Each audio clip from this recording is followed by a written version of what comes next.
每月生肖運程：農曆5月，新曆2025年6月5日至7月7日。蛇生肖運程：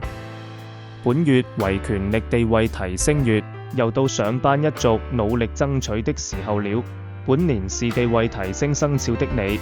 能夠爭取到升遷的機會比別的生肖為高。如果知道公司準備作內部提升，不妨積極主動一些。加上本月是肖蛇的桃花月，人運明顯比上月佳，思想也較正面，故本月在努力爭取之時，都能與各方維持良好關係，即使最後未能如願，也不會因此而惹上滿盤是非。馬生肖運程：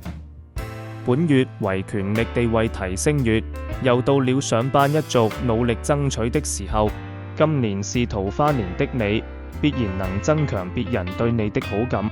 這將有助你全力爭取好成績。即使爭取不了，也不會因此而惹上是非。又上班一族與從商、自僱者的情況不同，即使在逆運中的平命、熱命人，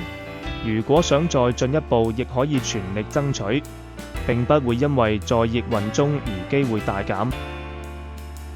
羊生肖運程：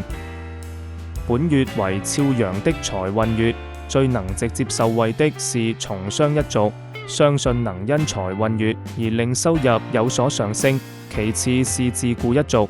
為收入穩定的上班一族，能因一個財運月而令收入增加的機會始終不大。為本月是超羊的雙合月，本年的桃花月，不論超羊的人緣運或整體社會氣氛都比上月好得多，亦讓你能順利完成工作，公餘有更多私人時間享受生活，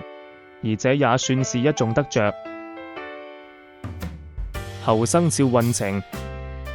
本月為思想學習投資月，投資方面當然只有秋冬天出生的你可以考慮，春夏天出生的平命、熱命人則以學習為佳。至於投資方面，即使知道自己已經入了大運，新投資也要三思而後行。如果未入大運，除非能借助別人的好運氣，自己只佔少量股份，這樣才可以一試。但總體而言，一切仍以守舊為佳。可以不變的話，就維持現狀好了。雞生肖運程：本月為思想學習投資月，投資方面，秋冬天出生的寒命人，不論已經在從商，又或者本年開始想作新嘗試，本月都算是好時機。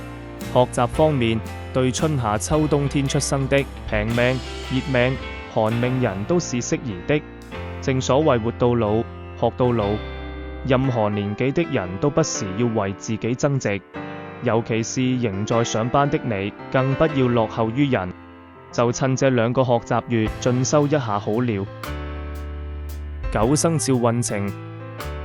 本月是肖狗的財運月，收入不穩的從商、自僱一族又可以努力爭取了。本月已經正式踏入這個桃花年，